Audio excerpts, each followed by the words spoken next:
We are looking at how to pronounce this name, as well as how to say more interesting and sometimes confusing and mispronounced names from literature and Spanish, so make sure to stay tuned. He was a Spanish writer, of course, so how do you pronounce his name? In Spanish in Spain, it is said as Miguel de Cervantes.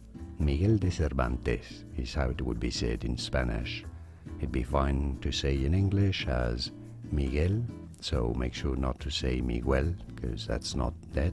Miguel de Cervantes. Cervantes. Of course, the V in Spanish is pronounced like a B, so not Cervantes, but rather Cervantes.